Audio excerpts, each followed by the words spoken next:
Emma's fingers trembled as she pulled the loose floorboard up in the root cellar, morning light barely reaching through the gaps above. She'd only come down for the last jar of preserves, but the board had shifted under her foot, revealing a hollow space beneath. The smell hit her first old paper and something else, something medicinal that made her nose wrinkle. In the shadows below lay a leather satchel, one she'd never seen before, coated in 3 years of dust.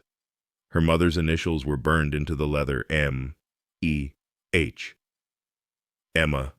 Her father's voice drifted from above, heavy with the exhaustion that never left him anymore. You finding those preserves? Yes, Papa, she called back, her voice catching. She pulled the satchel free, its weight surprising her small hands. Inside, wrapped in oilcloth, were papers, legal papers with the bank's seal. But these weren't about their farm. They were about another property, in Colorado. Thomas's boots creaked on the floor above, moving toward the cellar door. Emma's heart hammered as she read the first document by the thin shaft of light. Martha Elizabeth Harrow, sole proprietor. The date was 2 months before her mother died, before the fever took her, before everything fell apart. But her mother had never been to Colorado. Had she? The second paper made Emma's breath stop. It was a bill of sale for mining equipment, signed in her mother's careful hand. The amount at the bottom was more money than Emma had ever imagined, $3,000, enough to save their farm 5 times over. At the bottom, a note in her mother's writing. For Thomas and Emma. When the time comes, Mr. Chen knows where. Mr. Chen knows. The Chinese merchant who left vegetables at their door, who her father defended at the spring dance, who always looked at Emma with sad, knowing eyes. Emma! The cellar door creaked open. Her father's silhouette blocked the light. What's taking so? She turned, still clutching the papers, and watched his face change as he saw the satchel. His knees seemed to buckle, and he gripped the doorframe. Where? His voice cracked. Where did you find that? Papa, what's in Colorado? Why does Mr. Chen? Put it back. The sharpness in his voice made her flinch. Thomas descended the stairs, his carpenter's hands reaching for the satchel. Emma, please, put it back where you found it. But Papa, there's money. Enough to save. There is no money. He grabbed the satchel, papers spilling. One fluttered to the dirt floor, a photograph Emma had never seen. Her mother, yes, but younger, standing beside a mine entrance. And next to her, his arm around her waist, stood a man who wasn't Thomas, a man wearing a sheriff's badge. Thomas sank to his knees, gathering the papers with shaking hands. When he looked up at Emma, tears ran into his beard. You weren't supposed to find this. Not yet. Maybe not ever. Papa, who is that man? Before Thomas could answer, hoofbeats thundered into their yard above, multiple horses. Emma heard Mr. Cromwell's voice from the bank, but he wasn't alone. A deeper voice, one with authority, called out, Thomas Harrow. This is Sheriff Morrison from Denver. I'm here about Martha Harrow's property. We know you have the documents. Thomas grabbed Emma's shoulders, his eyes wild with something she'd never seen before. Fear. Real fear. Emma, listen to me. Whatever happens, you tell them you don't know anything. You never saw these papers. Papa, you're scaring me. Promise me. I promise, but... The cellar door slammed open. Boots on the stairs. The sheriff who descended looked exactly like the man in the photograph, except 20 years older. His badge gleamed in the dim light, and his hand rested on his holstered Colt.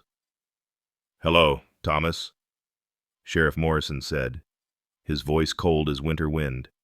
We need to talk about my brother's wife, the one you stole. Emma looked between the two men, the papers scattered on the cellar floor, the photograph of her mother with another man. Her mother, who she thought had died of fever, who had secrets worth $3,000, who had been someone else's wife. The sheriff's eyes found Emma, and something shifted in his expression. Good God, he whispered. She looks just like him. Thomas moved between them, but Emma saw the sheriff's hand pull out another photograph from his vest pocket, this one crisp, new. It showed a boy about Emma's age, with her same dark hair, her same stubborn chin. Her half-brother's been looking for her, Morrison said. My brother's son, the legitimate one. The last jar of preserves slipped from Emma's numb fingers, shattering on the cellar floor.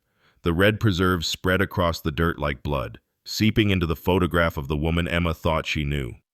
Before we continue, please leave a like and subscribe. Let me know which city you're watching from. Now, let's get back to the story. The preserves soaked through Emma's boot, sticky sweet against her stockings. Sheriff Morrison's spurs scraped the wooden step as he descended further, each clink of metal making Thomas's shoulders pull tighter. Martha died of fever, Thomas said, his voice flat as hammered iron. Whatever you think. Martha disappeared from Denver 3 months after our wedding. Morrison's badge caught the cellar light as his chest rose and fell. Took my brother's savings, his mining certificates, everything except his son. Emma's throat burned, the photograph under the preserves. Her mother's young face smiled up through the red jam, distorting, drowning. Her fingers found the rough wall behind her, splinters digging into her palms. She was already carrying Emma when she left, Morrison continued, his eyes never leaving Thomas. My brother tracked her here. Found you two playing house on the very land bought with his money. Liar. Thomas's hands opened and closed at his sides, sawdust falling from his cuffs. Morrison pulled another paper from his vest, yellow telegram paper. Wire from the courthouse in Denver. Marriage certificate. Martha Elizabeth Morrison, née Hartley. Married June 1871. He held it toward the thin light. You want to check her handwriting against those documents your girl's holding. Emma looked down. Her mother's signature on the Colorado papers, the same careful loops, the same slanted M. Her knees wobbled, and the leather satchel slipped from her grip, thudding against the packed earth. My brother died searching for her. Morrison's voice dropped. Gravel and grief mixed. Horse threw him in a blizzard. But the boy, William, he never stopped hoping his mother would come back. Thomas moved then, quick as Emma had never seen him move, stepping between her and Morrison. Emma is my daughter. Mine. Legal blood says different.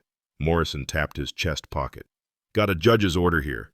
The boy's inheritance, everything Martha took belongs to him, including any family assets. Emma's stomach twisted. Family assets. She pressed harder against the wall, a nailhead cutting into her shoulder blade. Mr. Cromwell's voice drifted down from above. Sheriff, the wagon's ready. Morrison glanced at the cellar opening, then back at Thomas. You can explain it all to the judge in Denver. Both of you. You're not taking her anywhere, Thomas growled. Actually, Morrison said, his hand sliding to his holster. I am... See, there's one more thing.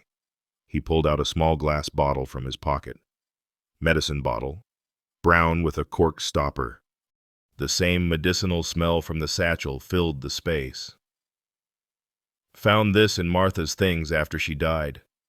Laudanum. Enough to kill someone slowly, make it look like fever.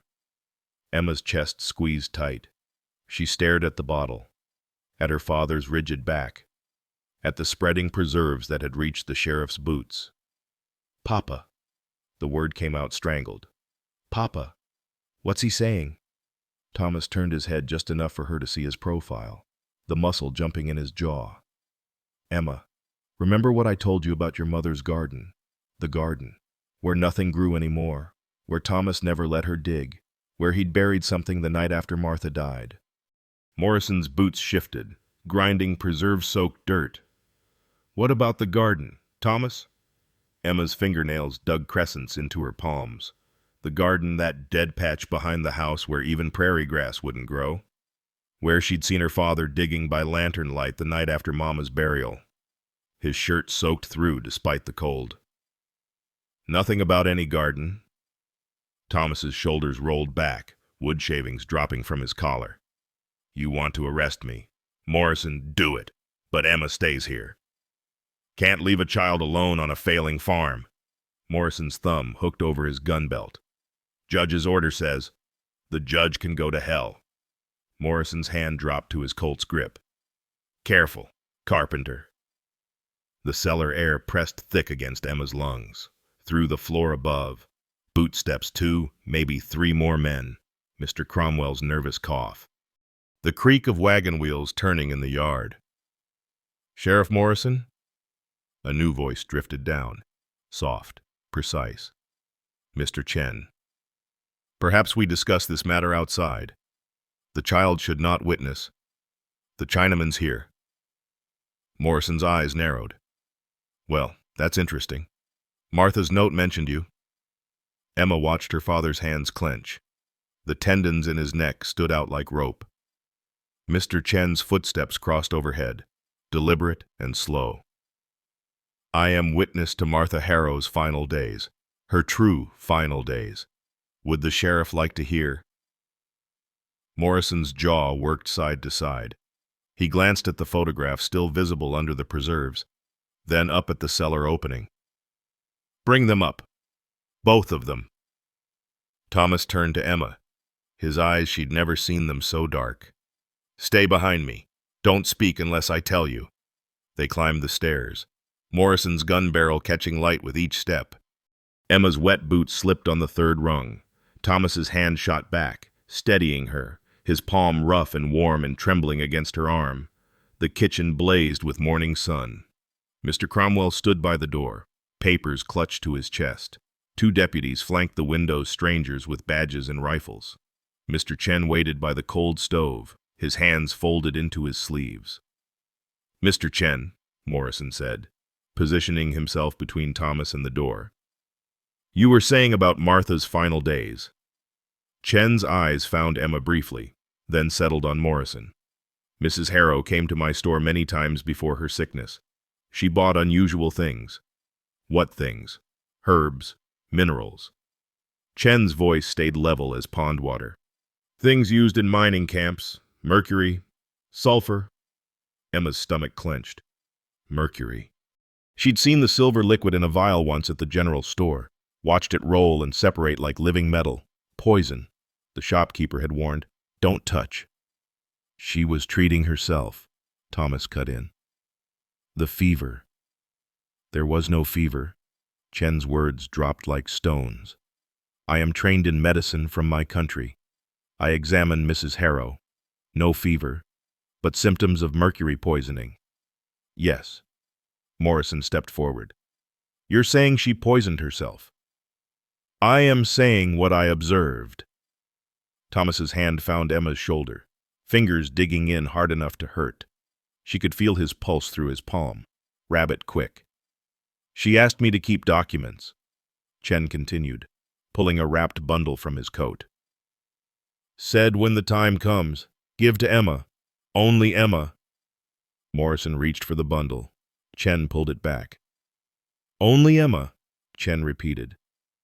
This was Martha's wish. Martha was a thief and a bigamist, Morrison said. Her wishes don't matter. Perhaps. Chen extended the bundle toward Emma. But the child is innocent. Emma's hands shook as she took the package. The oilcloth wrapping smelled like the herbs in Chen's stored ginger and something bitter. Inside, more papers, legal papers. But these were different. These had territorial seals, government stamps. What is it? Morrison demanded. Emma's eyes scanned the first page. Her mouth went dry. It's a homestead claim, in Mama's maiden name, filed before she married anyone. Morrison snatched the paper. His face changed as he read, blood draining from his cheeks. This is dated 1870, he said. Before she met my brother. This land, his finger jabbed at the description. This is the Colorado property. She already owned it before. Before she married your brother for his money. Thomas finished, his voice cold as January ice. Emma turned the next page, a receipt from a Denver bank. Martha had deposited $3,000 in 1869 from the sale of a Tennessee property inherited from her father. She had her own money, Emma whispered. The room tilted. She already had money. Morrison's gun hand twitched. These are forgeries. They have to be. Denver courthouse can verify, Chen said.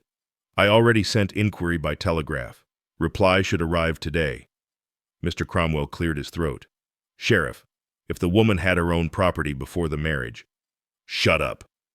Morrison's face flushed red. He swung toward Thomas. You knew, and you helped her. I knew nothing until just now. Thomas's voice stayed steady, but Emma felt his hand trembling on her shoulder. Morrison's breath came hard through his nose. There's still the matter of her death. The laudanum was for pain. Chen pulled another bottle from his pocket, identical to Morrison's. I sold it to her. For the mercury poisoning pain. She knew she was dying. She chose how. Emma's knees buckled. Thomas caught her, pulled her against his side. She could smell sawdust and sweat and the fear rolling off him in waves. You're lying, Morrison said. All of you, protecting each other. The telegraph will confirm, Chen said. Or we can dig up the garden now. Everyone went still. Emma felt Thomas stop breathing. What's in the garden? Morrison asked. Chen's eyes stayed calm. What Mrs. Harrow asked me to bury there. The mining equipment she bought. The very equipment she was going to send to Emma when she turned 16. Equipment now poisoned with mercury. Worthless and dangerous. Thomas's fingers dug deeper into Emma's shoulder. A warning. Or surprise. Morrison holstered his gun slowly. We're going to dig it up. Now. No. The voice came from the doorway.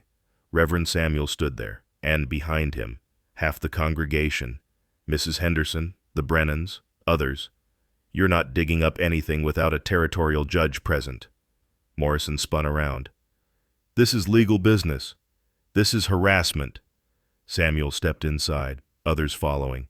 The kitchen filled with bodies, pressing close. Thomas Harrow is a member of our community. So was Martha. You want to dig up her property, you get proper papers. Emma watched Morrison's face cycle through rage, calculation, defeat. The deputies shifted nervously as more townspeople pushed inside. Someone was holding a pitchfork. Fine, Morrison spat. But they're coming with me. Both of them. Judge's orders. Then we're coming too, Mrs. Henderson said. The whole church. You want to take our neighbors? You take all of us? Morrison's hand moved to his gun again. Stopped. 30 people stared back at him. That's when Emma heard it hoofbeats. Fast. A single rider tearing into the yard. Through the window. She saw the telegraph boy from town, practically falling off his horse. Telegram, he shouted. From Denver courthouse, urgent. Morrison shoved through the crowd to the door. Emma pressed closer to Thomas, watching the sheriff tear open the telegram. His face went white, then red, then white again. He crumpled the paper slowly, his eyes finding Emma through the crowd. Your mother, he said, voice hollow. Wasn't Martha Hartley. The telegram fell from his fingers. Emma could see the type from where she stood. No record of Martha Hartley. Stop. Woman claiming that name wanted for fraud in Tennessee. Stop. Real Martha Hartley died 1868. Stop. Emma's mother, the woman in the root cellar photograph. The woman who wrote those careful letters, who sang her to sleep, wasn't even who she said she was. Mr. Chen stepped forward and picked up the telegram. When he read it, his face didn't change at all, like he already knew. The telegram hung from Chen's fingers like a dead thing. Emma's pulse throbbed in her throat, each heartbeat pushing up bile. Around her, the crowd pressed closer, sweat and coffee breath, and Mrs. Henderson's lavender soap mixing until Emma couldn't breathe. Morrison's boots scraped against the floor. If she wasn't Martha Hartley, then who? Does it matter? Thomas's voice cut through the kitchen. His hand left Emma's shoulder, and she felt cold air rush in where his warmth had been. She's dead, buried, whatever name she used. The fraud charges, Morrison started, are for Tennessee. Reverend Samuel pushed forward, his thick fingers gripping his Bible. Not Nebraska territory. Not your jurisdiction. Morrison's neck flushed purple. The boy still has claims. My nephew. If this woman defrauded my brother. Your brother married someone who didn't exist. Mr. Cromwell's voice shook. But he continued. Legally, that marriage is void. The words hit Emma like cold water. Void. Nothing. Her mother's marriage, if there was one, didn't count, which meant... Then Emma's a bastard. Morrison's lips pulled back from his teeth. No legal father. The state can... Thomas moved, not fast, but deliberate, like driving a nail. His fist connected with Morrison's jaw with a crack that made Emma's teeth ache. The sheriff stumbled back into his deputies, blood running from his split lip, rifles raised, hammers clicked back. No! Emma lunged forward, but Mrs. Henderson caught her, pulled her against her flour sack dress. Thomas stood with his fists still clenched, sawdust floating down from his sleeves like snow. Emma is my daughter, mine. I don't care what blood runs in her veins or what name her mother used. She's mine. Morrison spat blood onto Martha's clean floor. You just assaulted a lawman, in front of witnesses. We didn't see anything. Mrs. Henderson's voice rang clear. Did we? Murmurs of agreement rippled through the crowd. Nothing at all. Must have slipped. Wet floor. Morrison wiped his mouth with the back of his hand, red smearing across his knuckles. His eyes swept the room, 30 faces staring back, unified in their silence. This isn't over, he said. The boy deserves the truth. Chen interrupted. Shall I write to him? Tell him his father died chasing a woman who never existed, that whatever money was lost is gone forever. Morrison's jaw worked. The kitchen clock ticked 5 times, 10 times. Emma counted each second in the pulse at her wrists. We're leaving, Morrison finally said. He jerked his head at the deputies. But I'll be back. With proper papers, with a territorial judge. They pushed through the crowd, boots thundering on the porch boards. Emma twisted free from Mrs. Henderson and ran to the window. The sheriff swung onto his horse, his split lip already swelling. He looked back once, his eyes finding Emma through the glass. Then they were gone. Dust rising in the morning sun. The kitchen exploded in voices. Everyone talking at once, hands patting Thomas's back, Mrs. Henderson already heating water for coffee. But Emma couldn't move from the window. Her reflection stared back, dark hair like the photograph. Stubborn chin that might belong to a dead man in Colorado. Emma. Chen stood beside her, quiet as always. He held out the bundle of papers she'd dropped. Your mother, he said low enough that only she could hear, told me her real name before she died. Emma's hands shook as she took the papers. What was it? Elizabeth. Just Elizabeth. She said she'd been so many people she'd forgotten who she started as. Why? The words scraped out of Emma's throat. Why did she lie? Chen's eyes stayed on the horizon where Morrison had disappeared. Sometimes, child, we must become someone else to survive. Your mother survived long enough to give you this life. A life built on lies. A life built on love. Chen's voice stayed soft. I watched her those last months. Everything she did, the equipment, the money she hid, even the poison she took, all for you and your father. So you could keep this land. Emma's chest burned. Papa didn't know. Your father knew she was running from something. He chose not to ask what. Across the kitchen. Thomas stood surrounded by neighbors, but his eyes were on Emma. Blood spotted his knuckles. When had he ever hit anyone? This man who shaped wood with gentle precision, who couldn't even kill the mice in the workshop. Emma. Mrs. Henderson appeared, steering her toward the table. You need to sit. Eat something. But Emma's stomach rolled at the thought of food. The morning's discoveries sat like stones in her belly. Her mother the thief, the fraud, the woman who might have murdered someone with mercury, or been murdered, or murdered herself. I need air. Emma pulled away, heading for the door. Emma, wait. Thomas started forward. Let her go, Samuel said, catching Thomas's arm. Let her breathe. Emma burst onto the porch, gulping prairie air that tasted of dust and coming rain. Her boots, still sticky with preserves, tracked red across the boards, like blood, like the blood on Morrison's mouth. She ran to the workshop, that familiar space that smelled of cedar and linseed oil. Her father's tools hung in perfect order. The half-finished hope chest sat on the bench, its corners joined so precisely you couldn't see the seams. Emma traced the wood grain with one finger. Her father had been working on this when Morrison arrived. Just hours ago, though it felt like years. Before she knew about Colorado, before the photograph, before Elizabeth who wasn't Martha. The workshop door creaked. Jin Chen stood there, his father's solemn eyes in a boy's face. My father sent me, he said, to make sure you're safe. Safe?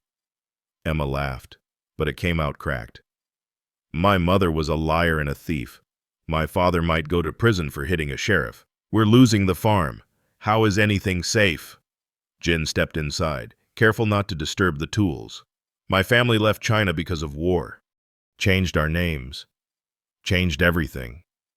He picked up a piece of sandpaper, running his thumb across the grit. Sometimes being someone new is the only way to stay alive. That's different. Is it? Jin set down the sandpaper. Your mother protected you, fed you, loved you. Does the name matter? Emma wanted to say yes. Wanted to rage about trust and truth and all the solid things that had crumbled today. But Jin's steady gaze held her. This boy who helped haul water without being asked, whose family left vegetables on their porch, who was standing here now when she was poisoned to touch. The spring dance, Emma said suddenly. When those men said things about your family, Papa stood with you. Yes. And now you're standing with us. Yes. The simplicity of it made Emma's eyes burn. She turned away, staring at the hope chest. He's making this for the minister's daughter. For her wedding. It's beautiful. He won't finish it. Not if Morrison comes back. Not if... He'll finish it. Jin moved beside her, not touching but close enough she could feel his warmth. Your father's hands know wood. They don't know how to stop creating. Through the workshop window, Emma could see the house. People were leaving now, but slowly, stopping to talk with Thomas on the porch. Mrs. Henderson pressed something into his hands. Money. Probably. The Brennans left a basket. Her father's face looked carved from stone, but his hands moved constantly, smoothing his hair, adjusting his suspenders, clenching and unclenching as if they needed something to hold. We should help them, Jin said. The congregation. They're organizing work parties. My father heard them planning. Work parties. Tomorrow, Reverend Samuel needs new pews. Mrs. Morrison, not the sheriff. The other one needs a cradle. Everyone needs something built, and they'll pay your father to build it. Emma's throat tightened. Charity. Trade. Fair trade. Jin's voice carried his father's certainty. Your father has skills. They have needs. This is how communities work. A shadow fell across the doorway. Thomas stood there, his split knuckles wrapped in cloth. Behind him, Chen waited. Emma. Her father's voice sounded scraped raw. We need to talk. She nodded, but couldn't move. Thomas entered the workshop, each step deliberate. He stopped at the bench, ran his wrapped hand along the hope chest's edge. Whatever your mother's name was, he said. She gave me you. That's all that matters. But the sheriff will be back. Thomas's jaw tightened. Chen thinks in 3 days, maybe 4. Time enough to get a judge. And then we'll face it. Chen stepped forward. There is another way. Thomas turned, his face guarded. The garden, Chen said. What's really buried there? Emma's breath caught. The mining equipment. No. Chen's eyes stayed on Thomas. Your mother asked me to bury something else. Documents. Real ones. About her first husband. First husband. Emma's voice climbed. Before Colorado. Before Morrison's brother. Before everyone. Chen pulled a small key from his pocket. She gave me this. Said if anyone came looking, if Emma was threatened, dig it up. Thomas took the key. It was brass. Small. Like for a lockbox. What's in the documents? Proof that Elizabeth, your Martha, was defending herself. That her first husband tried to kill her. That she took his money as she ran because it was her money first. Her inheritance he stole. Emma's legs felt weak. Another secret. Another layer of lies. Or truth. She couldn't tell anymore. Why didn't she tell me? Thomas's voice cracked. Because she loved you. Because she wanted to be just Martha, your wife, Emma's mother, not the woman who killed a man in Tennessee. The workshop went silent except for the wind through the gaps in the walls.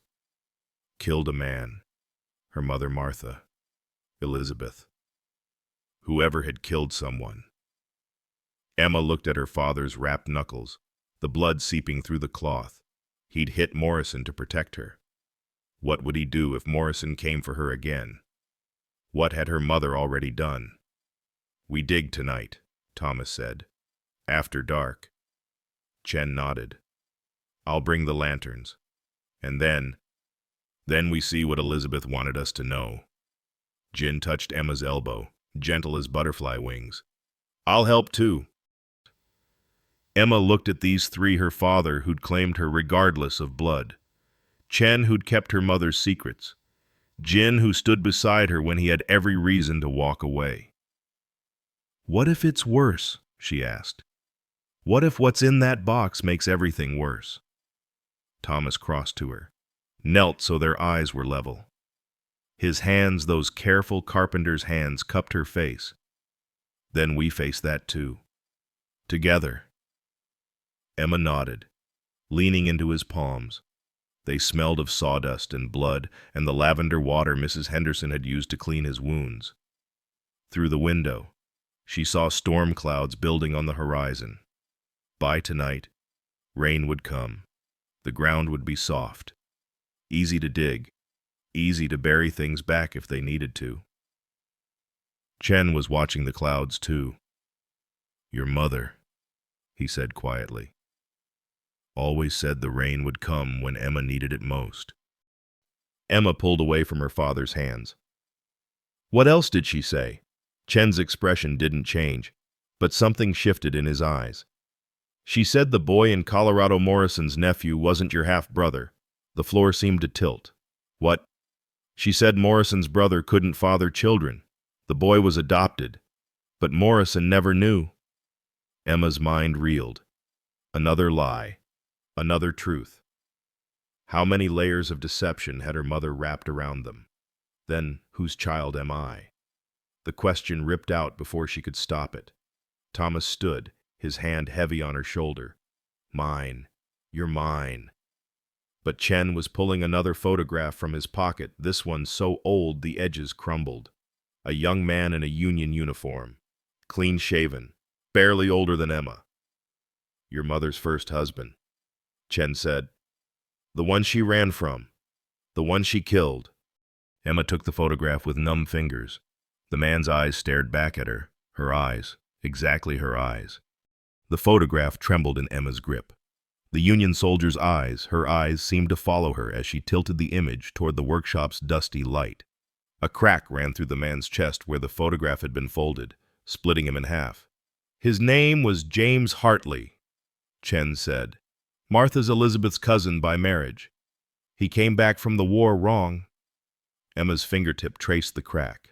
The paper felt brittle, like dried leaves. Wrong how? The way many came back. Violent. Suspicious. Chen's voice stayed level, but his knuckles whitened where he gripped his sleeves. Your mother was 16 when her parents arranged the marriage. By 18, She was running. Thomas's wrapped hand reached past Emma, taking the photograph. Blood had seeped through the cloth, forming rust-colored blotches. You're saying this man, Emma's real father, beat her. I'm saying she had scars. Chen's eyes found Emma's. Old ones. The kind that come from defending yourself. The workshop air felt too thick. Emma's chest worked like bellows, but oxygen wouldn't come. Her real father. The words tasted wrong, like spoiled milk. Thomas was her father. The man who taught her to measure twice, cut once. Who sang off key while he worked.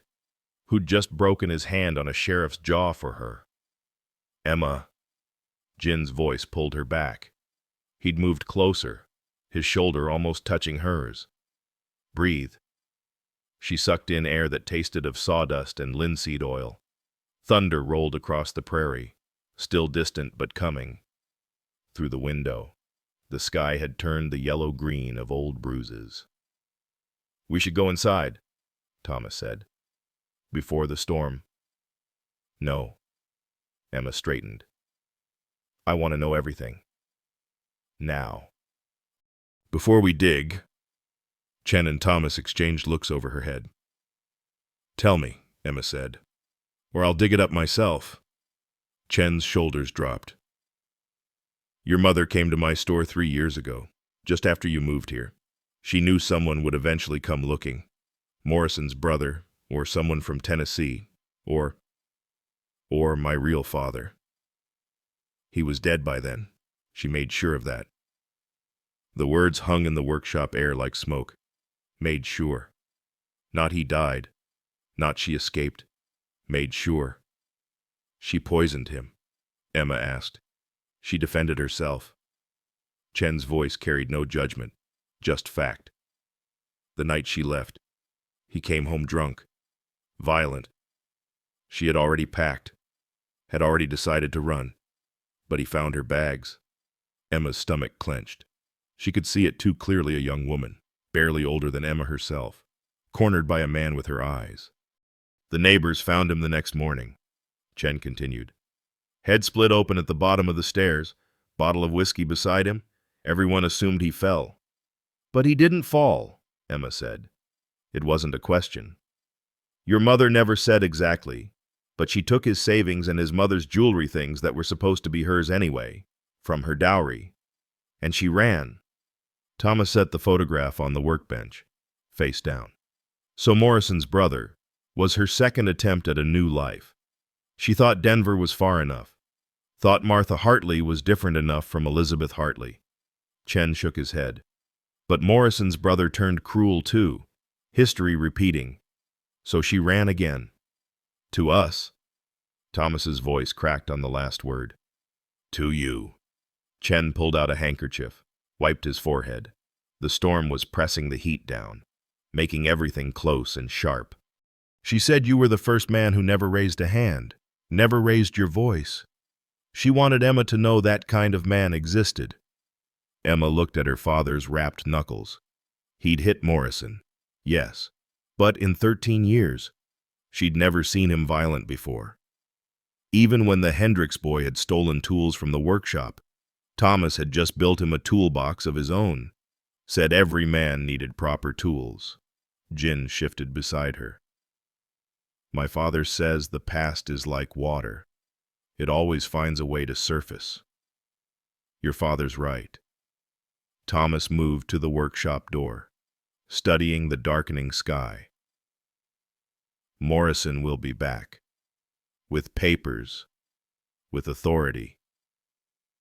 Unless we have something stronger, Chen said.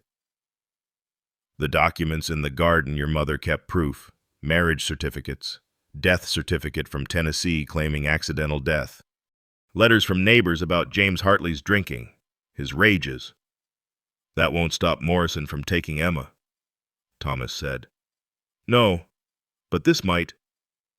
Chen pulled a leather journal from his coat. Your mother's diary. Every detail, including why she had to marry Morrison's brother. Emma reached for it. Chen pulled it back. You won't like what's in here, he warned. I already don't like any of this. Chen handed her the journal. The leather was soft, worn from handling. It smelled like her mother's lavender water. Emma opened it to a random page. He found me in Sacramento. Don't know how. Maybe the bank when I tried to open an account. Should have kept using cash. Should have stayed invisible. But I was so tired of running. Emma needs stability. Needs school. Needs a father who won't. The entry stopped mid-sentence. Emma flipped pages. Morrison's brother seems kind. Gifts. Flowers. Promises of the Colorado property. I told him my husband died in the war. Close enough to true. The man I married did die in the war inside his head. What came back wasn't James. Thunder cracked closer. The first fat raindrops hit the workshop roof. Thomas doesn't ask questions. Just accepts. Martha from Kansas. Widowed young. He looks at Emma like she hung the moon. She needs that. Needs someone who sees her as precious, not as evidence of sin, not as the child of violence. Emma's hands shook. Child of violence. Is that what she was? There's more, Chen said quietly. About the mercury. Emma looked up from the journal. She really poisoned herself. She was already sick. Something in her belly, growing. The doctor in Chadron confirmed it when she went for supplies last year. 3 months, maybe 6. The mercury just made it faster. When Thomas's fist slammed into the workbench, the hope chest jumped. She never told me she was sick. She didn't want your last months to be about dying. Chen moved toward the door as rain began in earnest. She wanted them to be about living, about finishing the chair for Samuel, teaching Emma to preserve peaches, normal things. Normal. Nothing about this was normal. Emma's mother was a stranger who'd killed at least one man, maybe tried for 2. Her father wasn't her father. Her real father was a monster who gave her his eyes and nothing else. Lightning flashed, illuminating the workshop in harsh white. In that instant, Emma saw them all like a photographed Thomas with his bloodied hands, Chen with his careful secrets, Jin watching her with those steady eyes. We dig now, Thomas said, before the ground gets too soft. They ran through the rain to the house. It came sideways, stinging like needles. Emma's dress plastered to her legs. The journal pressed against her chest, protected under her arms. Inside, the kitchen still smelled of coffee and too many bodies. Thomas grabbed the lanterns from the shelf. Chen produced a shovel from beside the door he'd been prepared. Where? Thomas asked. The dead patch, Chen said. Where the morning glories won't grow? Emma knew the spot. A 6-foot square where nothing thrived. No matter what her mother planted. She'd tried everything: vegetables, flowers, even prairie grass. All died within days. They went back into the storm. The rain had turned the yard to mud. Emma's boots sank with each step. Lightning cracked again, showing the dead patch like a scar in the earth. Thomas drove the shovel in. The ground, softened by rain, gave easily. Chen held the lantern, its light wavering in the wind. Jin stood beside Emma, water running off his hat onto her shoulder. 1 foot down, 2 feet. The hole filled with water as fast as Thomas could dig. Emma's teeth chattered. From cold or fear she couldn't tell. The shovel hit something hard. Thomas dropped to his knees, scooping mud with his bare hands. A box emerged, metal, about the size of a bread tin. The lock hung rusted but intact. Chen handed over the key. It turned with a grinding protest. The lid popped open. Inside, wrapped in oilcloth, were papers. Thomas pulled them out, shielding them from the rain with his body. Marriage certificate, Elizabeth Marie Hartley to James Andrew Hartley. Davidson County, Tennessee, 1868. Death certificate, James Andrew Hartley. Accidental death by falling, 1871. But underneath those, another document. Emma leaned closer, squinting in the lantern light. Birth certificate. Emma James Hartley, born May 15, 1872. Mother Elizabeth Marie Hartley. Father unknown. Unknown. Emma's legs gave out. She knelt in the mud, staring at the paper. Unknown. Her mother had registered her birth with no father listed. But the photograph, Emma said. You said James Hartley. Look at the dates, Chen said gently. James died in September 1871. Emma counted months. September to May. 8 months. Her mother was already pregnant when she killed him. But if James wasn't her father, then who? The question came out strangled. Thomas pulled another paper from the box. A contract. Elizabeth had worked as a seamstress in Nashville. The employer's name made Emma's blood freeze. William Morrison. Morrison's brother's first name was William. No. Emma shook her head. No. That can't. Your mother worked for the Morrison family before she married James, Chen said. In their Denver store, before William Morrison moved to Colorado. The pieces clicked into place with horrible clarity. Her mother, young and working. Morrison's brother, maybe not cruel yet, but taking what he wanted. Her mother fleeing to family in Tennessee, marrying quickly to cover the shame. That's why she'd run to Morrison's brother later. He was already the father. He just never knew. Emma turned and vomited into the mud. Rain washed it away instantly, but the taste remained. Jin's hand found her back, steady and warm. Morrison can't know, Thomas said. If he finds out Emma is actually his brother's child, he'll take her for certain. Chen's face looked carved from shadow. Legal blood claim. Emma wiped her mouth with a muddy hand. Her mother had run from Morrison's brother twice, had hidden Emma's parentage even from the father, had married Thomas to give Emma a clean life, all for nothing if Morrison learned the truth. Lightning split the sky again, and in its light, Emma saw a figure standing at the edge of the yard. Tall, badge glinting. Morrison hadn't waited 3 days. He was already here. Morrison stood 20 feet away, rain streaming off his hat brim. His hand rested on his holstered Colt. Behind him, 2 shapes emerged from the darkness as deputies, rifles dark with water. Emma's knees sank deeper into the mud. The metal box lay open between them, documents scattered, ink already starting to run. The birth certificate with father unknown faced up, white paper going transparent in the rain. Step away from the box, Morrison called over the storm. His split lip had swollen purple-black, distorting his words. Thomas rose slowly, the shovel still in his hands. Mud ran down the handle onto his wrapped knuckles. This is private property. Not anymore. Morrison pulled a folded paper from inside his coat. Even from here, Emma could see the official seal. Seizure order. Judge Hammond signed it an hour ago. Chen's lantern swayed, throwing shadows that made Morrison's face flicker between human and monster. Judge Hammond is in Lincoln. 3 days' ride. Was in Lincoln. Morrison stepped closer, boots squelching. Happened to be in Chadron on business. Lucky timing. Thomas's grip on the shovel shifted. Get off my land. Your land. Morrison laughed, the sound sharp as breaking glass. This land was bought with stolen money, my brother's money. Your brother never had claim to it, Thomas said. The documents prove your wife was a liar and a thief. Morrison's eyes found the scattered papers. Hand them over. Nobody moved. Rain hammered down, filling the hole they dug until it looked like a grave. Emma's teeth chattered hard enough to hurt.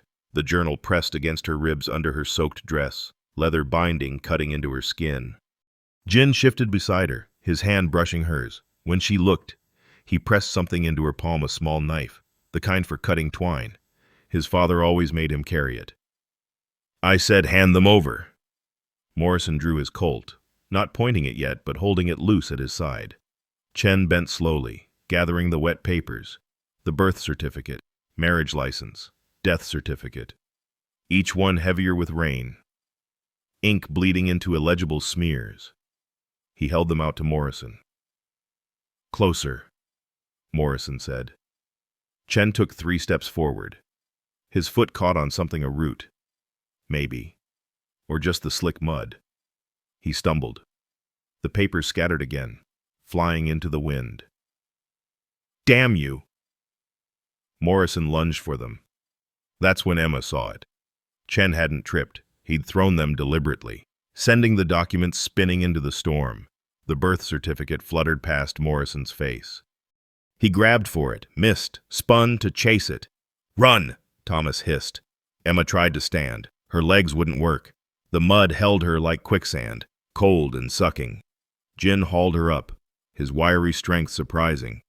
They stumbled toward the house, Morrison shouting behind them. A rifle cracked.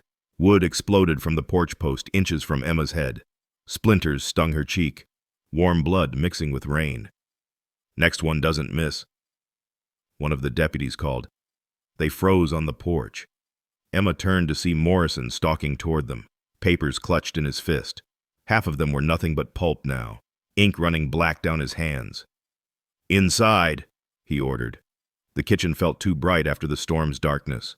Water pooled around their feet, running through the floor gaps. Morrison dropped the ruined documents on the table. Only fragments remained legible. Hartley here. 1871 there. Unknown, still visible on Emma's birth certificate. Enough to prove fraud, Morrison said. The judge will what? Thomas set the shovel against the wall, careful and controlled. Arrest a dead woman. Morrison's jaw worked. He holstered his Colt but kept his hand on the grip. The child is still my brother's responsibility. I'm not anybody's responsibility. Emma's voice came out steadier than she felt. I'm 13 years old enough to speak for myself in court. Not in Nebraska territory, not until you're 14. Morrison's eyes narrowed. Where's the rest? What rest? Thomas asked. Don't play stupid. Carpenter, the money, the property deeds, whatever else that woman stole. Emma felt the journal burning against her ribs. If Morrison found it, if he read about his brother being the actual father, everything would be over. Chen wrung water from his sleeves, each drop loud in the silence. Perhaps we should wait until morning. The storm makes everything. We're not waiting. Morrison nodded to his deputies. Search the house. They moved through the kitchen like locusts, opening drawers, dumping flour, scattering Emma's carefully preserved vegetables. One headed upstairs to the loft. The other went for the root cellar. Stop, Thomas said. You have no right. Morrison pulled out the seizure order again, slapping it on the table. I have every right. Emma picked up the paper with shaking fingers. The legal language blurred. But she found the key line. Authorized to seize all assets belonging to the estate of Martha Harrow, also known as Martha Morrison. Also known as Elizabeth Hartley, Emma said quietly. Also known as nobody at all. Morrison's face darkened. What? You're seizing the assets of someone who didn't exist. Emma set the paper down. Your brother married a fiction. This order is for a fiction. Legal technicalities won't save you, girl. No, but the truth might. Emma felt Jin's hand on her back, steadying. Your brother couldn't have children. Morrison went still. Even the deputies stopped their searching. What did you say? Emma's mouth went dry. Chen shot her a warning look, but she continued. Your nephew, William. He's adopted, isn't he? Morrison's hand tightened on his gun grip. That's a lie. Is it? When was he born? When exactly did your brother marry my mother? Morrison's face flushed deeper. Spring of 1872. And William was born, winter of 1872. 9 months. Very convenient. Emma stepped forward, water squishing in her boots. But my mother only knew your brother for 3 months before they married. She was already showing. That's why he married her quick. To save her reputation. Half true. The timeline was right. Even if the reason was wrong. Her mother had been pregnant with Emma, but Morrison didn't need to know that. "You're saying William isn't—" "I'm saying you should ask your brother's doctor, the one who treated him after the war, the one who told him he'd never father children." Emma pulled fragments from the journal she'd read, weaving truth with necessary lies. "My mother knew. She needed a husband. He needed an heir. It was a business arrangement until she learned what he really was." Morrison's face had gone white. "The boy looks just like my brother. People see what they want to see." The deputy emerged from the cellar, holding the leather satchel Emma had found that morning. "Sheriff, found this." Morrison snatched it, dumping the contents. "More papers. These ones dry, protected by the oilcloth. Property deeds for Colorado, mining claims, all in Martha Morrison's name. But at the bottom, another document." Morrison read it, his face changing. "What is it?" Thomas asked. Morrison held it up. "Adoption papers. William James Morrison, adopted son of Samuel Morrison, dated 1872, signed by both Samuel Morrison and Martha Morrison." Emma's heart stopped. Her mother had officially adopted the boy, which meant she had legal claim to him, Morrison whispered.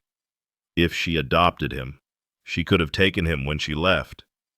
"But she didn't," Emma said. "She left him with his father. She only took what was hers." Morrison crumpled the adoption paper. "This changes nothing. The boy is still my nephew. He still deserves—" A horse whinnied outside, then another, too many horses.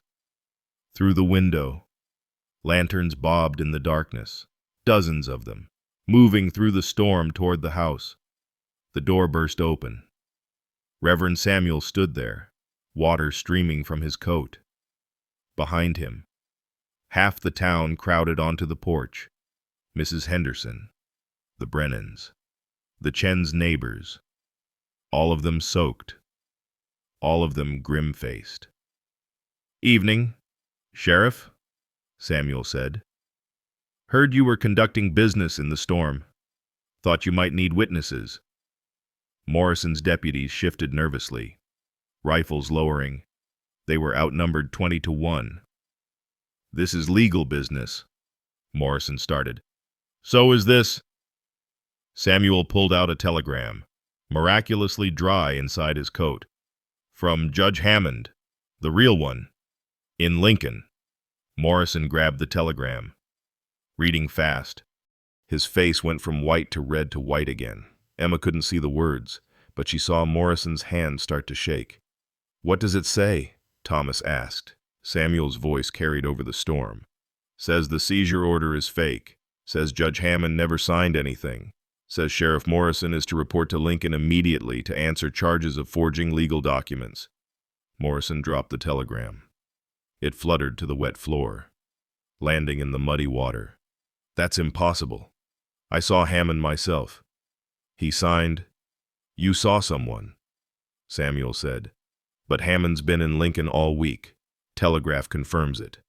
Has witnesses, court records." Morrison backed toward the door, but the townspeople blocked his exit. His deputies looked between their sheriff and the crowd, calculating odds. "You forged it," Emma said, understanding flooding through her. "You forged the seizure order." Morrison's hand went to his gun, 20 rifles and shotguns raised in response, farmers and shopkeepers ready to defend their own. "Don't," Samuel said quietly. "You're done here. Morrison, take your men and go. This isn't over. The boy still has claims. The boy has nothing." A new voice from the crowd. Emma saw Mr. Cromwell push forward, the banker looking unusually brave. "I've been reviewing the accounts. Your brother died bankrupt, debts exceeding assets. Whatever Martha took was less than what he owed." Morrison's face twisted. "You're all protecting them. All of you."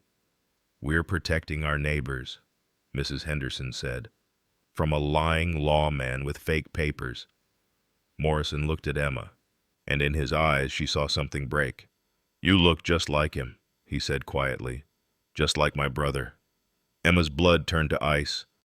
Did he know? Had he figured it out? But Morrison just turned, pushing through the crowd. His deputies followed, all of them mounting their wet horses, disappearing into the storm. The kitchen filled with people, voices overlapping, hands patting Thomas's back. Someone started making coffee. Someone else brought dry blankets. But Emma couldn't move. She stood dripping in the middle of it all. The journal still pressed against her ribs, holding the secret that could still destroy everything. Because Morrison had been right about one thing. She did look like his brother. Because his brother really was her father. The kitchen heat pressed against Emma's wet clothes, steam rising from dozens of soaked bodies. Mrs. Henderson pushed a cup of coffee into her hands. The ceramic burned her palms, but Emma couldn't let go. The pain kept her standing. "Drink," Mrs. Henderson said. Emma raised the cup. Coffee scalded her tongue, bitter and gritty with grounds. Her throat closed. She set it down, watching the liquid slosh. Around her, voices rose and fell like waves. Samuel's bass rumble about territorial law. Cromwell's nervous tenor calculating debts. The neighbor women clucking about Morrison's nerve. But the sounds seemed distant, muffled, like she was underwater.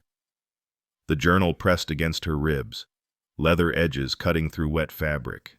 Every breath pushed it deeper into her skin. Morrison's brother's face floated behind her eyelids from the photograph Chen had shown, young and clean-shaven. Her own eyes staring back.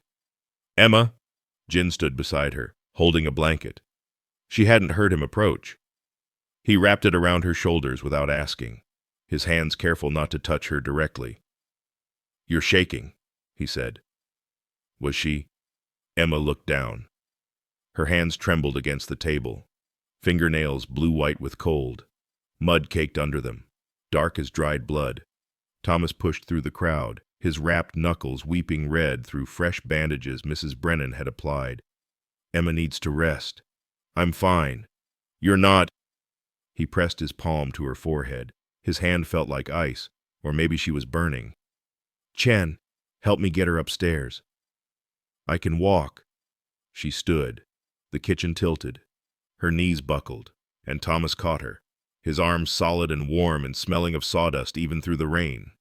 "The journal," she whispered against his chest. What journal? But Chen was already there, his fingers quick and light, sliding the leather book from under her dress while Thomas held her. Emma saw him tuck it into his coat, his face revealing nothing.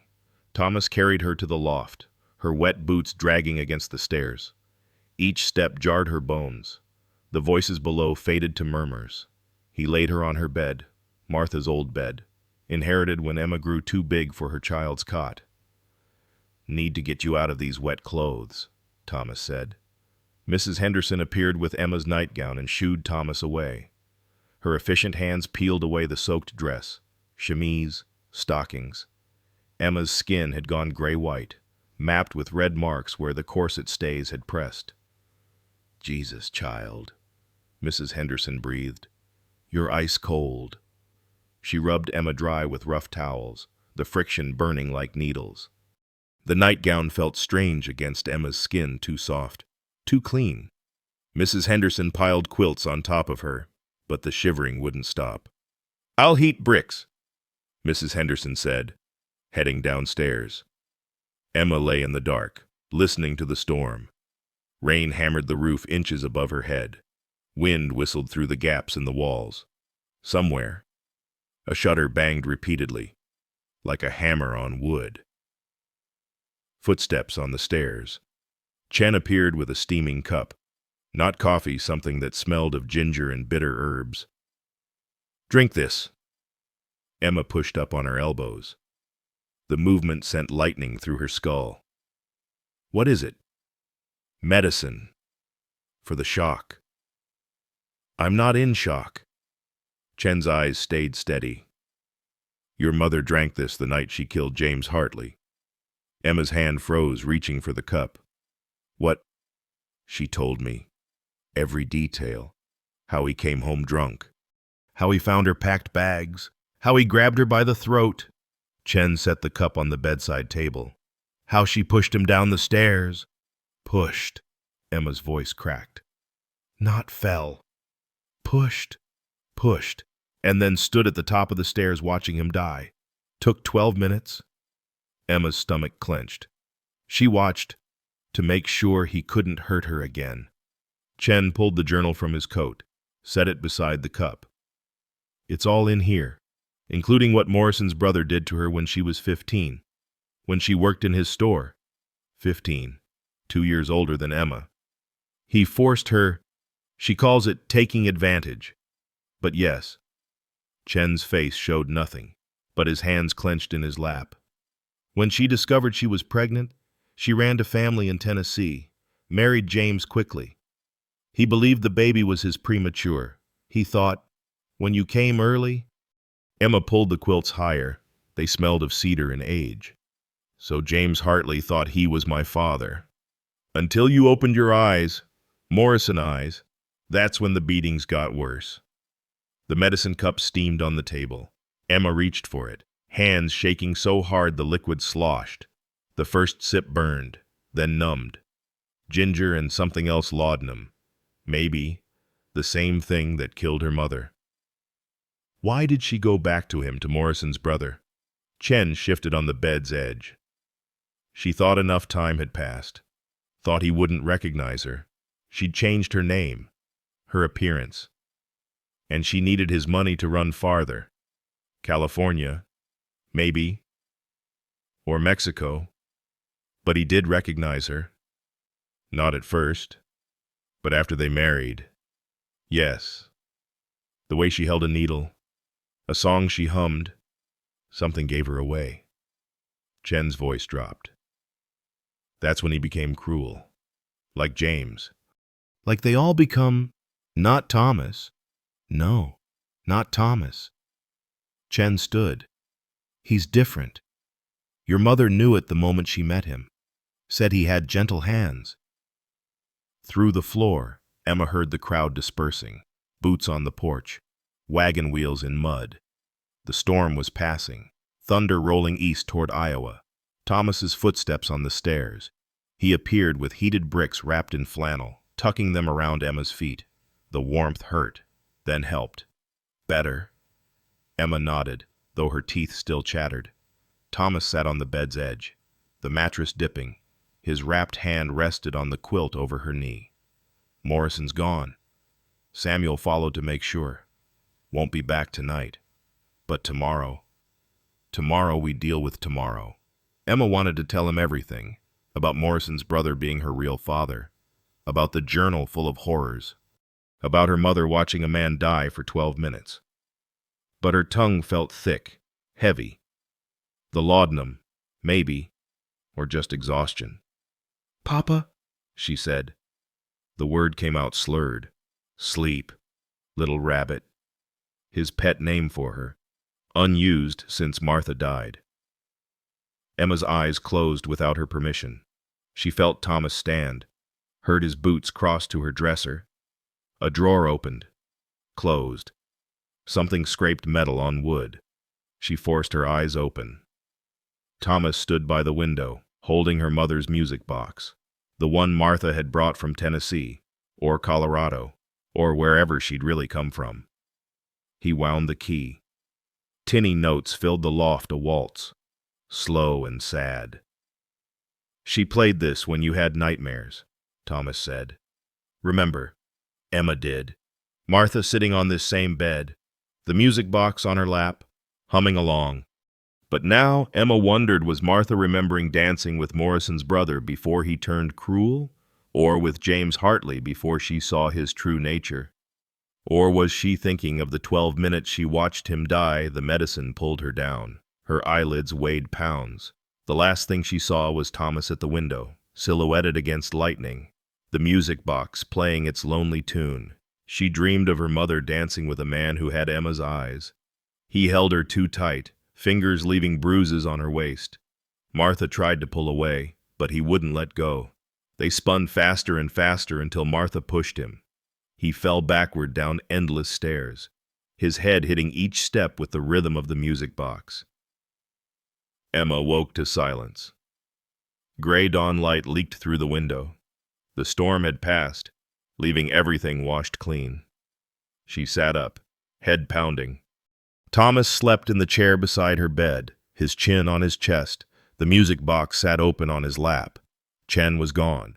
The journal was gone. But on her bedside table, beside the empty medicine cup, lay a new piece of paper, fresh ink. Chen's careful handwriting. Morrison went to Lincoln as ordered. But his nephew William took the morning train. Will arrive noon.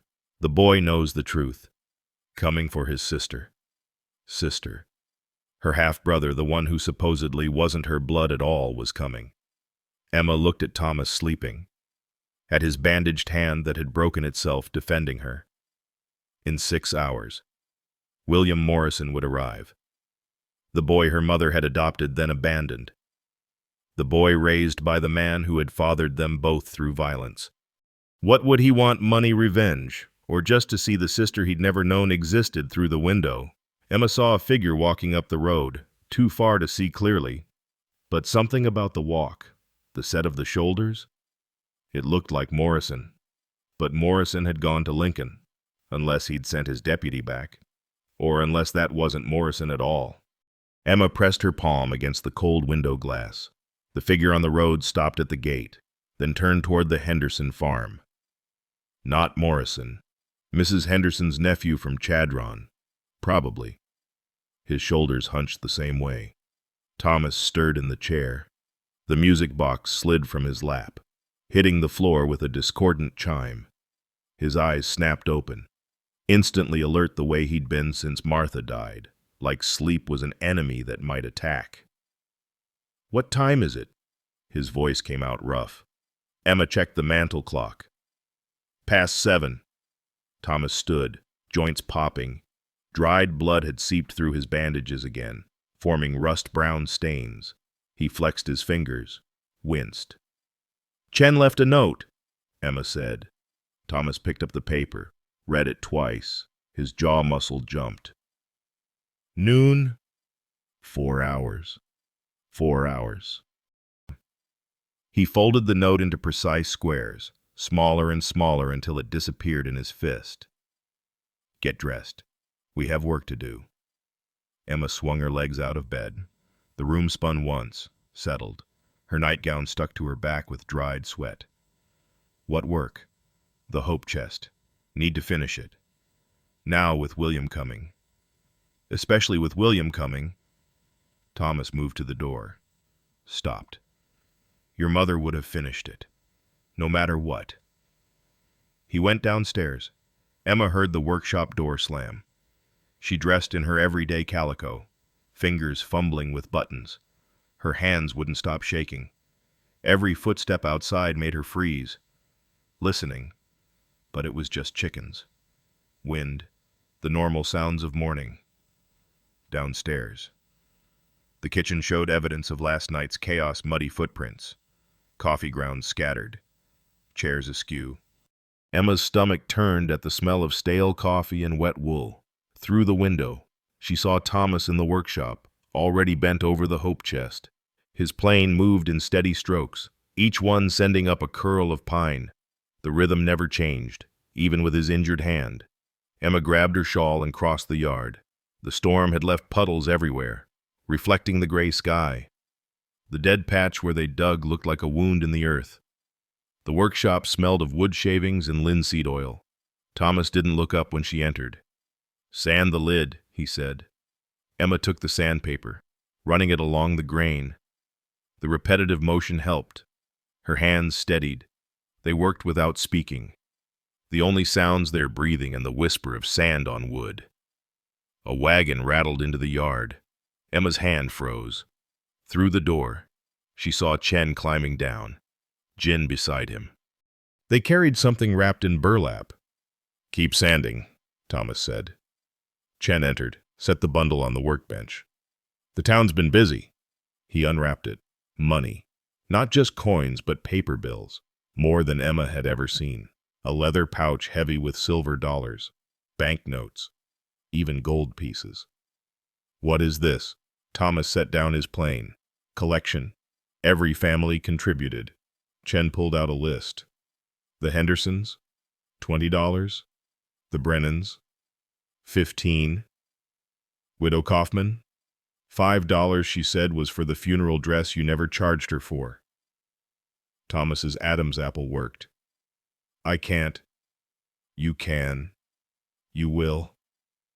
Chen's voice carried iron. This pays the mortgage. All of it. It's charity. It's community. Chen set down another pouch.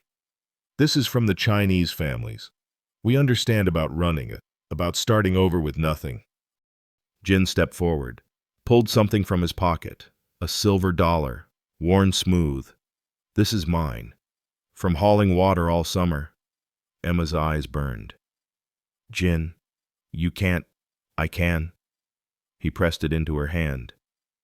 Friends help friends. More wagons arrived. Samuel's deep voice called from the yard. Mrs. Henderson's laugh. Emma looked outside to see the yard filling with people. Not just a few. Everyone. The entire town stood in their muddy yard. Samuel entered the workshop, others crowding behind. Thomas, we need to talk. Thomas set down his tools, wiped his hands on his leather apron. About what? About fighting for what's ours. Samuel pulled out papers. We've been to see Cromwell. The mortgage on this land, it's not held by his bank anymore. Emma's stomach dropped. What? Morrison bought it. Yesterday. Before he came here. Samuel's face darkened. Paid Cromwell cash. Owns your note now. Thomas gripped the workbench. Then it doesn't matter how much money. It matters, Mrs. Henderson pushed forward. Because we bought it from Morrison. What? This morning. Sent a telegram to Lincoln. Offered him double what he paid. She smiled. Sharp as winter. He accepted. Greedy bastard couldn't resist the profit. Samuel handed Thomas the papers. The town owns your mortgage now, and we're forgiving it. Full deed, free and clear. The workshop went silent. Thomas stared at the papers. His hand shook as he took them. Why? The word came out broken. Because Martha saved my daughter. This from Mrs. Brennan. When she had fever 2 winters ago. Sat with her 3 nights. Because you fixed my roof and wouldn't take payment, said another voice. Because you stood up for us when no one else would. Mr. Chen said quietly. One by one, they spoke. Every kindness Thomas and Martha had done, remembered and repaid. Emma's throat closed completely. These people, their neighbors, had emptied their savings for them. Thomas's legs gave out. He sat hard on the bench, head in his hands. His shoulders shook. There's more, Samuel said. Morrison's been arrested in Lincoln. The forged documents, plus we found more. He's been taking bribes, selling seizure orders. He's finished. Emma grabbed the workbench. What about William? What about him? Samuel asked. He's coming. Noon train? Samuel's face softened. Then we'll meet him. All of us. Together. Through the window, Emma saw more wagons arriving. People carrying food, tools, lumber. They were setting up tables in the yard, despite the mud, building something. What are they doing? Emma asked. Barn raising, Jin said. Your workshop needs expansion. For all the orders coming. What orders? Samuel smiled. Everyone needs something built. Chairs, tables, cradles. Enough work for 3 years, at least. Thomas looked up, face wet. I can't pay. Trade, Chen said. Fair trade. Your work for theirs. Emma heard hammering outside. Sawing. Laughter. The whole town was rebuilding their life while they stood frozen in the workshop. The train? Emma said. It's past 10 already. Then we should go, Samuel said. All of us. I'm not taking everyone to... You're not taking anyone anywhere, Mrs. Henderson said. We're going together. That boy needs to see what he's walking into. Needs to see Emma has family. Family. Not blood, but choice. Emma looked at these faces weathered, worn, kind. Her real family. They moved as one toward the door. Thomas stood, legs unsteady. He reached for the hope chest. "Leave it," Samuel said. "Finish it later." "No." Thomas ran his hand along the lid. "It goes with us. Shows what these hands can do, what they're worth." 4 men lifted the chest, carrying it like a coffin or a treasure. The crowd parted to let them through. The yard had transformed, tables set up, lumber stacked, tools laid out neat as surgery. A whole barn raising organized in 2 hours, waiting for their return. They processed through town toward the train station 40 people, maybe 50. Emma lost count. She walked between Thomas and Chen, Jin behind her, his presence steady as shadow. The station platform was empty except for the telegraph operator, who looked up in alarm at the crowd. "Trouble?" he asked. "No trouble," Samuel said. "Meeting someone?" They arranged themselves on the platform, not threatening, but present, undeniable. Emma stood with Thomas at the front, his bandaged hand on her shoulder. 11:45, 11:50. The whistle sounded in the distance. Emma's heart hammered against her ribs. The train rounded the bend, black smoke billowing. Brakes screamed against rails. The engine shuddered to a stop. 3 people got off. A traveling salesman who took one look at the crowd and hurried away. An elderly woman who Mrs. Henderson greeted and led off. And a boy. William Morrison was 14, maybe 15. Thin. Dark hair like his uncle, but something different in the face. Softer. He wore a too large suit, carrying a single carpet bag. His eyes found Emma immediately. Morrison eyes. The same as in the photograph. The same as hers. He stopped at the platform edge. Looking at the crowd, his throat worked. When he spoke, his voice cracked half boy, half man. "I know who you are," he said to Emma. "I know what my father did." Emma stepped forward. The crowd tensed behind her. "What do you want?" she asked. William set down his bag, pulled out a leather journal, not Martha's different, newer. "My father kept records," he said. "Everything he did, everyone he hurt." His voice broke completely. "Including what he did to her. To our mother. Our mother." He knew. This boy knew they shared blood, shared violence, shared the man who had created them both through cruelty. "I came to give you this," William said, holding out the journal. "Evidence. In case you need it. In case anyone tries to say she was the villain."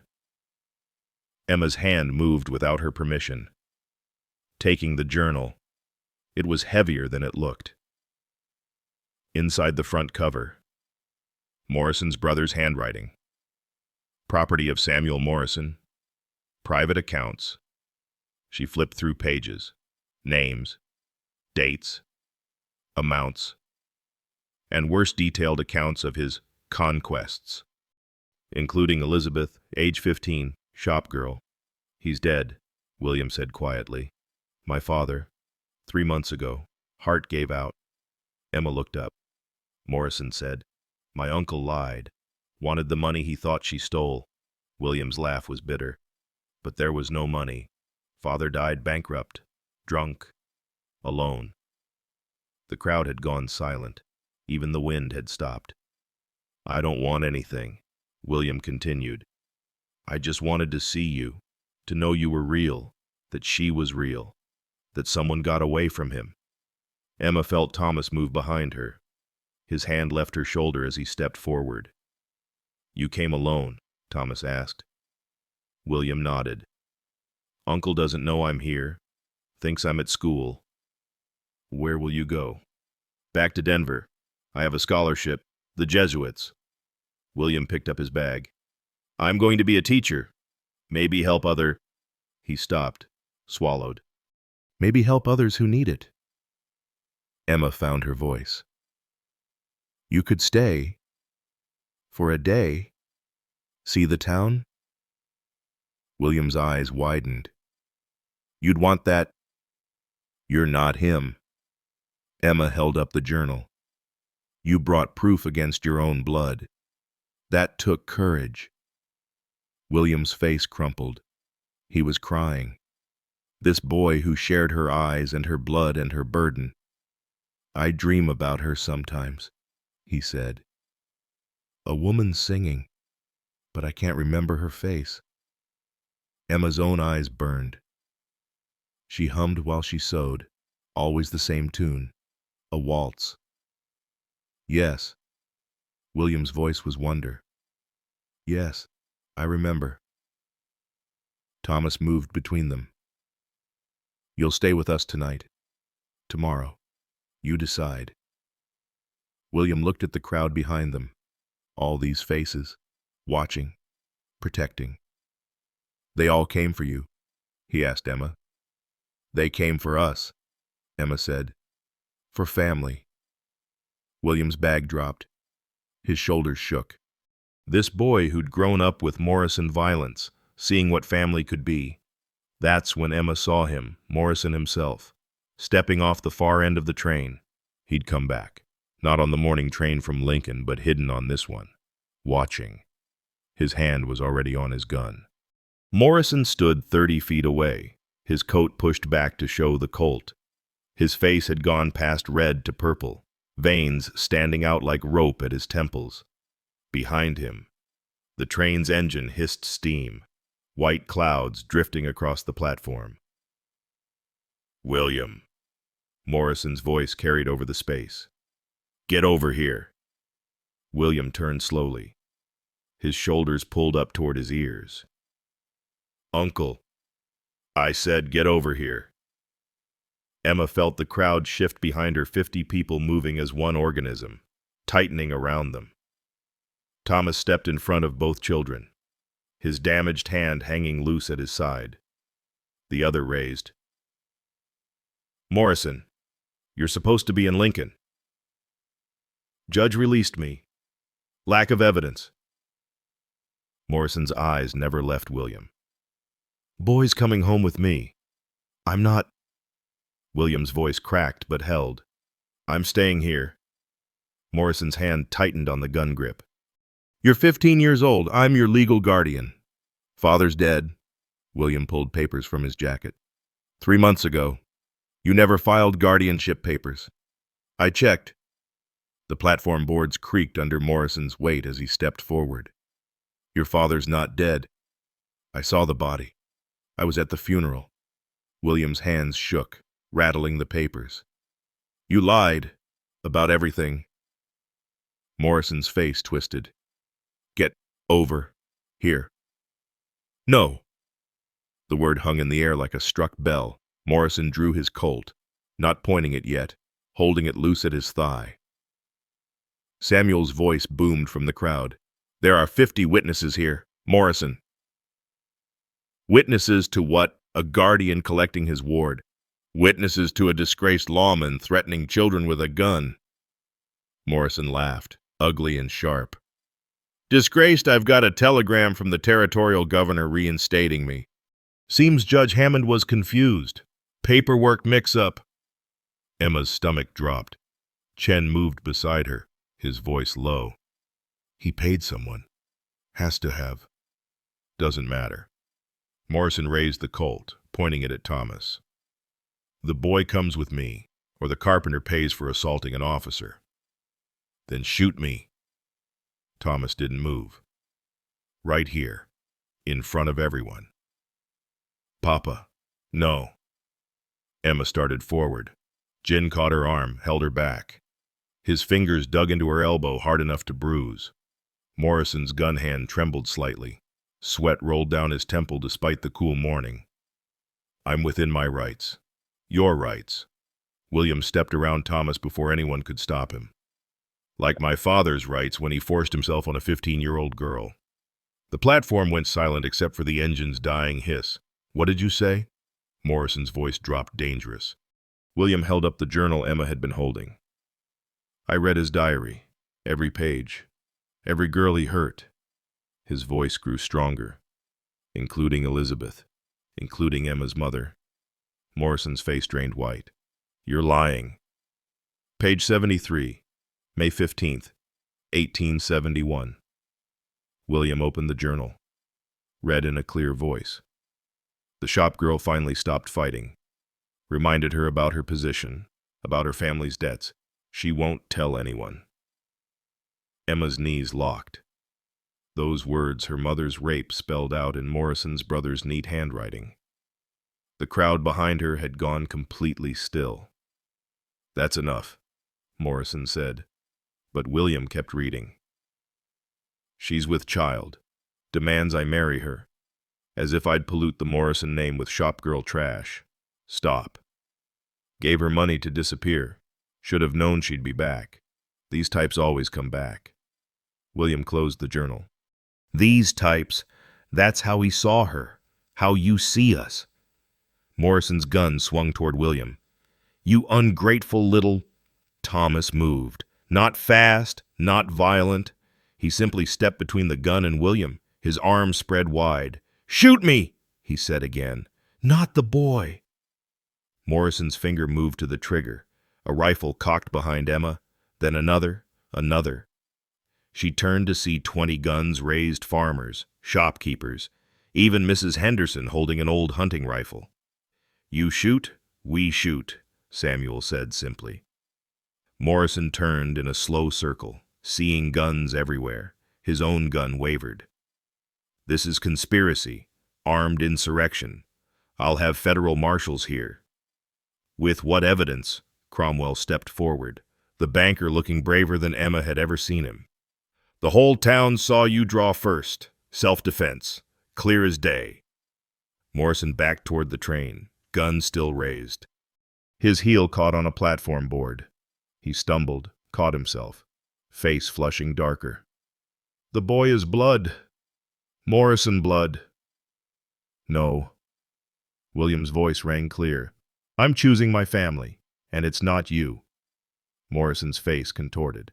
For a moment, Emma thought he would shoot anyway, kill Thomas and die in return, pride worth more than life. Then Chen spoke, his voice carrying despite its quietness. Sheriff Morrison, there's something you should know about your brother's death. Morrison froze. I wrote to colleagues in Denver, doctors. They sent interesting information. What information? Your brother didn't die of heart failure. Chen pulled a telegram from his pocket. Arsenic poisoning, slow acting, built up over months. Morrison's gun dropped an inch. What? Someone was poisoning him. Small doses in his whiskey, his cigars. Chen's face revealed nothing. The doctors noticed during examination but were paid to stay quiet. Who? Morrison's voice cracked. Who did it? Chen shrugged. Could be anyone he hurt. Any father or brother or husband of the women he forced. Denver police counted at least 12 possibilities. Morrison turned to William. Horror dawning. You were in the house. You brought him his drinks. William's face stayed calm. I was at school, boarding school, for the last year of his life. Then who? Does it matter? William cut him off. He's dead. He hurt people and now he's dead, and the world is better. Morrison's gun hand shook violently now. The Colt wobbled, heavy, pulling his arm down. You're all sick. Twisted. He backed up another step. This whole town is... His heel hit the platform edge, arms windmilling. Morrison tumbled backward onto the tracks. The Colt flew from his hand, skittering under the train. He landed hard, face down in the gravel between the rails. Blood ran from his nose, his mouth. He pushed up on his hands, spat red onto the ties. No one moved to help him. Morrison struggled to his feet, swaying. His badge hung crooked, smeared with blood. He looked up at the platform at 50 faces staring down at him like judgment. "This isn't over," he said. Blood ran down his chin. "I'll be back, with marshals, with nothing." Samuel held up a new telegram. "From the governor's office. Just came through." He read aloud. "Sheriff Morrison relieved of duty pending investigation. All actions void." Morrison grabbed for the platform edge, trying to pull himself up. His hands slipped on the wet wood. He fell back into the gravel. The train whistle blew. The engineer leaned out. "We're leaving. On or off. Make your choice." Morrison looked up at William one last time. "Your father would be ashamed." "Yes," William said quietly. "He would. Of everything he was. Everything he did." He pulled something from his pocket, a sheriff's star, smaller than Morrison's. "He gave me this when I was 5. Said I'd wear it someday." William threw it down into the tracks. It landed in the mud beside Morrison's feet. "I choose different," William said. Morrison picked up the star with muddy fingers, staring at it. Then he climbed into the last car just as the train lurched forward. Emma watched him through the window as the train pulled away, a broken man in a bloody shirt, growing smaller and smaller until the prairie swallowed him. The platform erupted, people lowering guns, embracing, laughing with relief. Someone was crying. Maybe everyone was crying. William stood apart, shaking. Emma went to him, this boy who shared her blood and her burden. "Thank you," she said. He nodded, unable to speak. Thomas approached, his bandaged hand extended. "Welcome to the family." William stared at the offered hand, this carpenter's damaged hand that had built rather than broken, created rather than destroyed. He took it carefully, like he was handling glass. "I don't even know your name," William said. "Just Thomas. Thomas Harrow. This is Emma Harrow." Thomas's voice carried certainty. "Your sister." Sister. The word that had terrified Emma an hour ago now felt right. This boy who'd chosen conscience over blood, who'd brought evidence against his own father, who'd thrown away a badge rather than become what Morrison wanted. "The journal," William said.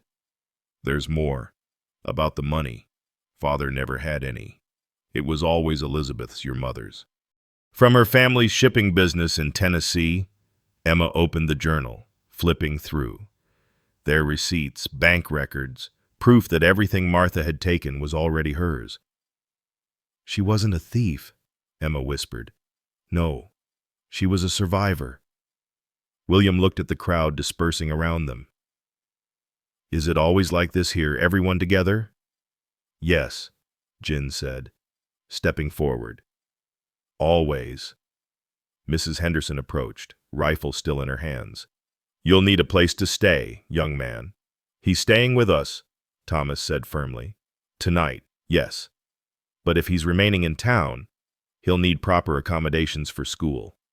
She studied William with sharp eyes. "Can you read, write?" "Yes, ma'am." "Latin, too.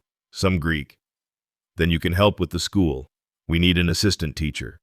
She handed her rifle to Mr. Henderson. "Pays room and board plus $2 weekly." William's mouth opened, closed. Yes, I'd like that." Samuel clapped his massive hands.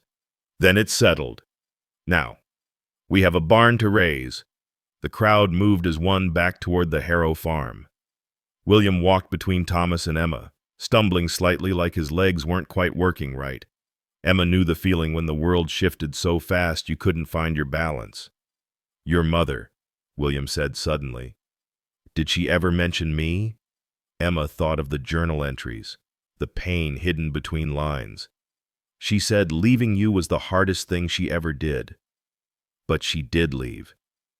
To protect you from becoming like him. Emma touched his shoulder. "And it worked. You're nothing like him." The farm came into view, tables still set up, lumber waiting. People had already started working, measuring, sawing, hammering. The skeleton of a barn extension rising from the mud. Chen appeared with his medical bag. "Your hand needs proper tending," he told Thomas. Thomas sat on a makeshift bench while Chen unwrapped the bandages.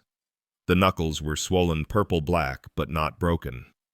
Chen cleaned them with something that made Thomas hiss through his teeth. Emma went to the workshop, William following. The hope chest sat where they'd left it, nearly finished. "She was making this when it all started," Emma said, running her hand along the smooth lid. William touched the wood reverently. "It's beautiful. Papa's work always is." "Papa," William tested the word. "He's not your blood father. He's my only father, the one who chose me." William nodded slowly. "I understand. Blood doesn't mean much, does it? It means what we make it mean." Through the window, Emma watched the barn rising. Gene worked alongside his father, hauling beams. Mrs. Henderson directed placement with military precision. Thomas, hand freshly wrapped, had picked up his hammer again, unable to stop building even injured. "Will they accept me?" William asked. "Knowing whose son I am." "You're not his son. You're yourself." Emma picked up the sandpaper, resumed smoothing the hope chest lid. "Besides, this town collects strays. People running from worse places." William took another piece of sandpaper, copying her movements. They worked in comfortable silence, the sound of construction thundering around them. By sunset, the barn extension stood complete raw wood golden in the late light. Tables groaned with food the women had prepared. Emma sat between Thomas and William. Jin across from them, her family chosen, claimed, real. Samuel stood, raising his glass. "To the Harrows. To family.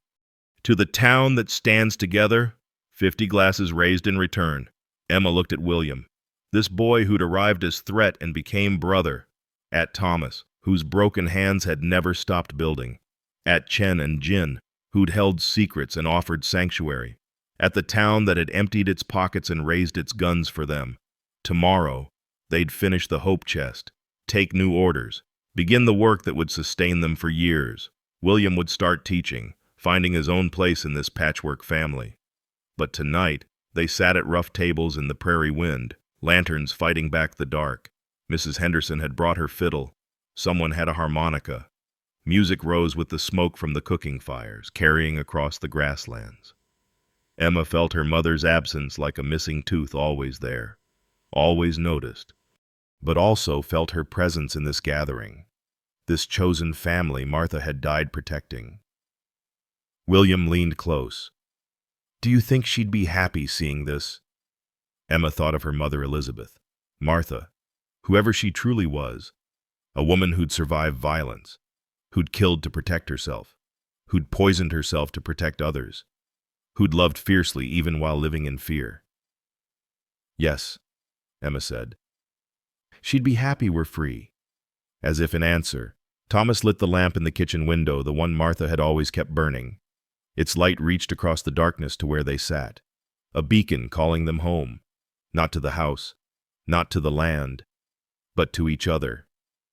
Home. 3 years have passed since that day at the station. I should tell you, William teaches full-time now at the schoolhouse. Emma married Jin last spring, a quiet ceremony with Thomas giving her away, his hands steady as he walked her down the church aisle he'd built himself.